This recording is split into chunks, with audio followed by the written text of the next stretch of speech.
Today we're going to be going over some affordable fragrances that are 100% worthy of the hype and popularity that they have received over the past several years. As we progress further and further in the fragrance world and prices continue to go up and up, finding a good cheap fragrance these days is a little bit more like a diamond in the rough. And even some of the cheap fragrances that we've known for years have bumped up in price a little bit, but these are all still at a very reasonable price point. They're all popular for one reason or another, and I think that they are worthwhile. They're definitely worth checking out. Some of these are older, some of these are a little bit newer, but all around, they're ones that a lot of people know about. We're going to go through each of these here, and I want to start things off with Offenbach Toathy Blue. This is a clone, and it is a clone of Bulgari Tiger, which is a wonderful, unique, high-end smelling bergamot scent. Bergamot and amber kind of basically is what it is, but it's a very premium, rich, luxurious smell. And of course, the actual Bulgari Tiger, it's expensive. It's not designer pricing, it's within their more premium lineup, and you're going to be paying, I think it's over $300. And I don't really see that one pop up at all on discounters. And so, yeah, you're kind of out of luck with that one. This one has grapefruit, amber, patchouli. It has, to me, a nice bergamot accord in here as well. Man, it smells so good, so premium, so expensive smelling. And how much can you really do with citrus? Grapefruit, bergamot, whatever, very common notes, right? That's kind of what I think. It's like, how far can they take that? I don't know, but I do know that in Bulgari Tiger, they took it to the next level yet again, and they created something that's elegant and refined and just a gentleman's smell, and it's very sought after. I don't even have a full bottle of Bulgari Tiger. I've only sampled it just because, again, I don't really want to shell out that retail price. And now that I have Toathy Blue, I don't feel as though I need to. At some point, I probably will get a bottle of the real deal, but it hasn't been high on my priority list. This, to me, has just about the same level of depth and richness to it that Bulgari Tiger does. It has really good performance as well, and probably the most important thing is the accuracy is also very close. Is it 100%? I wouldn't say that. I don't really think there is a single clone of anything that is 100% accurate, but there are many that are close, and I would say this is within about 90% accuracy here. It's pretty much about as close as I think you could probably get without just rebottling the real deal. Price point on this one, I believe, is going to be somewhere around $40. I think, as far as a lot of other, as far as what is considered cheap these days, it's just changed a little bit. That used to be $20 all day long was cheapy, and you get up to $40, $45 and that's mid-range. That whole thing has kind of shifted a little bit because, well, the retail price of all these new releases are not $80 to $100 anymore like they used to be. So the whole table has kind of moved a bit, but I still think around that $40 range for this is more than reasonable. I wouldn't bat an eye at paying $40 for this again. I would do it 10 times over. That's how good it is, and it really holds up to its price. This next one is John Varvados Vintage, kind of going old school here, throwing back a little bit to the good old days when John Varvados was really putting out some respectable stuff as far as designer fragrances in an affordable price bracket is concerned. John Varvados was at the top of the game, and at the time these were going to be $20 to $25, maybe $30, and today this is still around $30. So these older John Varvados scents haven't budged a lot. Now there's a few discontinued ones: Dark Rebel Rider, John Varvados Black, and maybe a couple others, John Varvados Oud, that are going to be more expensive. I mean, the first group there, you just can't really find them anywhere. John Varvados Oud is like $60, but Artisan Pure, Artisan Blue, those are still going to be roughly around the same price point. This one has tobacco, suede, balsam fir, and a ton of other notes. There's a lot going on in this as far as the note breakdown is concerned.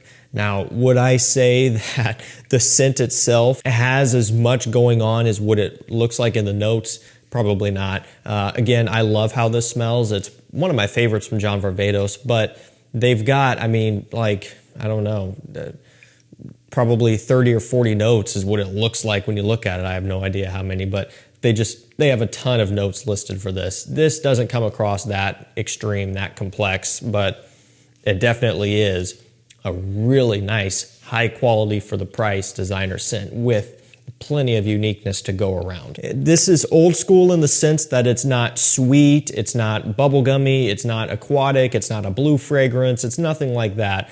Is it something that smells like an old man? No, I don't think so, but when you compare this to what everybody's used to smelling these days, you know, it does have more of a classic feel. It just has more of a gentleman's, aromatic, kind of woody, refined smell that is just not as common these days. To me, it's a wonderful change of pace and a great way to kind of break up all of the similarities that you find in a lot of fragrances that you might wear from day to day if you're wearing newer releases, which all kind of connect to each other in one way or another. This one's one of the more popular John Varvatos scents, and I think it is more than worth that hype. This next one is Rasi Howis Ice. You know, I mean, pretty much any Rasi Howis flanker at this point is going to be popular. The original is, well, the original, and that needs no introduction. It is incredibly popular, about $20 or so. But then you start going down the rabbit hole. Ice was the first flanker, and then we've got Black and Fire and then Tropical, and then all of the new ones that they just announced, Atlantis and a couple more. They launched or announced like several new Howis flankers all at once, which, you know, kind of has me a little bit concerned. They're just spamming these. I don't know. Maybe they're going to be good, hopefully. But I just know a few of the core ones, especially the original and even Howis Black, are really, really good. Howis Ice has plum, it has bergamot, watery notes, lemon, all of that stuff. Basically, it's pretty similar to the original Howis, but it's sweeter. And so if the original Howis is already on the edge for you as far as the sweetness is concerned for a summer scent, then this is one that you're probably not going to be into. But if you do want one that is a little bit more on the bubblegummy, sweeter end of things and maybe takes on bits and pieces of like a YSL EDP, just with certain tropes kind of from that appley type of sweetness that's amplified here, then this might be one for you. It kind of just goes a little bit more heavy into that OG Invictus DNA a little bit. Basically, what I would kind of say is this is going to be a little bit more loud and maybe a little bit more obnoxious to some people, and definitely has more of that youthful feel to it, as if the original already didn't. I mean, because it does, but this one even more so. I would not say that Howis Ice is for everybody. However, I would say that when the people who it's intended for utilize this one, it works amazingly well. This one got pretty popular just because it was like the first Howis flanker that we ever got, and the line had been sitting dormant for, I mean, well over 10 years at that point. And so, you know, it was kind of like, hey, a new Howis, this is going to be great. And it kind of took off from there. And again, for the money, the performance, everything about it does make it worth it to me in my mind. That just doesn't mean that it's worth it for everybody. Know what you like and know what you're after. And if you have an idea of what that is, and this is going to do wonders for you, because it is a high-performing complement beast. Now, if you do want something, again, a little bit more classic here, a little bit more kind of low-key, so to speak, Rasi Lom would be one that I would point you towards. You know, if you're wanting to stay on that budget and you don't want anything that's just overpowering, something like this would be in your wheelhouse. This one has blood orange, pineapple, juniper berries. It's going to be just, again, kind of a woody aromatic. A little bit of blood orange off the top, giving you the illusion of a little bit of citrus, although it's not necessarily overpowering. You know, it's balanced out really well. But then you're getting, again, the aromatic notes, kind of like the juniper berries and stuff, and then a pretty good amount of woods later on as well, especially in the dry down. This one's clean, it's fresh, it's nothing that really blows me away in the sense of just like, wow, that is the best thing I've ever smelled. However, the quality to price ratio is phenomenal because it still does stand out in its own way. It has great quality, great performance, just a really nice, refined type of scent that you're not overpaying for. Because again, this is going to be in that $30 to $40 range roundabout, and it's just, for the money, it's really, really good. This one got really popular just because of all those reasons. The price point mixed with all of the other positive things that I said about it. It was kind of one that just, it took off and did pretty well, and I see why. I see the appeal behind this one. I see why it has done so well. And I agree, you know, again, it's not something that blows me away, but it's not something that I need it to blow me away. It's just, it's a really easy wear scent that works for literally any situation, and you're not breaking the bank. This next one is going to be somewhere in the ballpark of $25 to $30. It's Farragamo F Black. I've had this stuff for years. I got this very, very early on in my collecting days. It was really popular at the time, and has kind of fallen off. It's not hardly talked about at all anymore, and I still think it is a fantastic purchase. This one is pretty simple in the fact that it's basically black pepper and lavender, and that's the bulk majority of what you get here. So it's peppery, it's spicy, it's aromatic, and the lavender, that kind of smooth lavender, is a nice complement to all of the spicy pepper that's going on as well, to kind of give you at least a little bit of a push and pull to some extent. It kind of just gives it a little bit of a smoother dry down, but yet it is still very much on the kind of spicier, peppery end of things, and even a little bit of a warm spicy as well. This is perfect for wintertime. Wintertime when it's really cold outside, you know, when you're talking like wind chill into the single digits and stuff like that, just very frigid.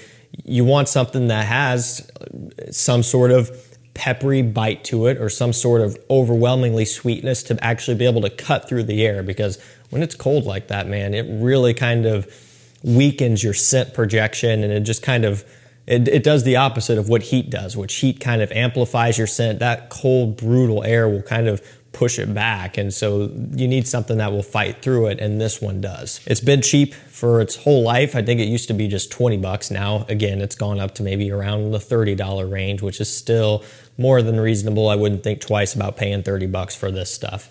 Again, it might not be something that pops into everybody's head. It's been out for a long time. It's already past that hype phase, but to me, it's still 100% worth it. Whether you're on a budget or not, it's still a great smelling scent. This next one is Hugo Boss Hugo Now, which is really weird because they have a Hugo Boss Iced as well. And it's got a gray, like a gray bottle painted. This looks more like what Hugo Iced should be, but it's not. This one has lemon zest, mint, ice, and watery notes. I mean, there's even ice in there. You know, come on, why did they, I don't know, it doesn't make any sense to me, because this just Hugo Now, I don't know. They could have done something different with that, in my opinion. Doesn't matter. Bright, fresh, watery. That lemon zest gives it a real strong sour punch off the opening with that green mintiness, and then just a bit of a watery feel as it dries down. The Hugo line, this line, I don't know what you call these, the bottles that look like this, right?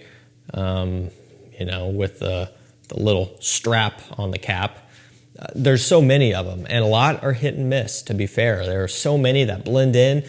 You might smell it once and you might never think about it again. That's the case for me with a lot of them, but there are a few that have stood out over the years. This being one, Hugo Boss Reversed being another, and I'm kind of drawing a blank on some other ones, which maybe kind of helps make my point even more, but there's a lot. Discontinued or not, they've had so many, and it gets to a point kind of like with the CK1 fragrances and a few other lines where you just kind of lose desire to try new ones. You don't get excited for a new release anymore. And that's kind of what happened with this and with several other lines as well. But every now and then you get one that comes along that's actually really good, and you try to tell people about it, and people are like, we're not interested, it's just another Hugo Boss, or it's just another Calvin Klein CK1. We're not interested. Even though it's really good, you just can't get through to them. And I don't blame anybody, because it kind of feels that way. It's like, I don't want anything to do with it. I still try everything anyway, but not everybody wants to just spend money on stuff that isn't good. And so this was one that was kind of like that. But people did start to catch on to it, and it started to kind of generate a little bit of buzz in the community. This was several years back. at this point, but I do think it is one of the better ones that you can get from this lineup here. It's really nice. We're going to finish this video off with Mercedes-Benz Select. So it's a Creed Aventus clone, and I know what you're thinking. Here we go. It is impressive, all right? And I'm going to spray it just because I want to. What stands out to me about this one is the black currant in particular. That's a note that is used prominently in Creed Aventus, and oh man, it is so beautifully bright and punchy and vibrant here in this one. I don't get a black currant like that from Mont Blanc Explorer or Armaf Club de Nuit Intense Man. I just launched the cap over there. I'll grab that in a second. Or really too many of the other clones, I don't get that smell. It doesn't have the same level of bright, punchy opening like this. And then you start to get this sweetened up pineapple / bergamot combination. And then the birch wood start to come through.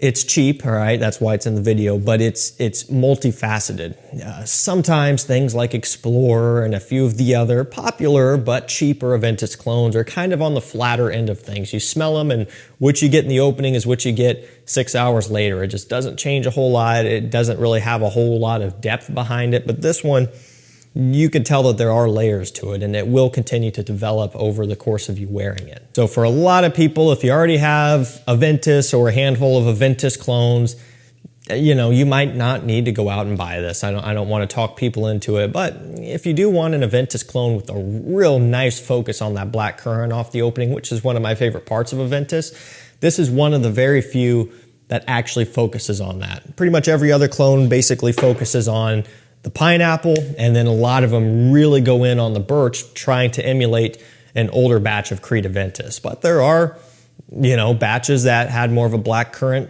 smell to them. There were even some old batches that had more of a vanillic undertone to them as well, which is killer. And a few Parfums Vintage fragrances captured that as well. But I'm not going to go down that whole rabbit hole. Mercedes-Benz Select, really, really nice, high quality clone. Alrighty guys, that's gonna do it for me. Some cheap fragrances that are 100% worth the popularity that they have received. I'm gonna drop links to everything down below like always, because you're not getting these cheap at retail, so shop through discounters. Also go check out my community tab here on YouTube. I'm posting good finds, rare fragrances, great prices on testers, and all that stuff where you can just save yourself a lot of money instead of paying retail or just buying stuff at random discounters that aren't actually giving you the best prices. I'm going to find the best stuff for you and put it over there along with on my mailing list as well, which you can sign up to down below. It's also free to sign up to that, and we send out the emails for you. Thank you guys so much for watching. Stay safe, stay healthy. We'll see you tomorrow with another one. Take care.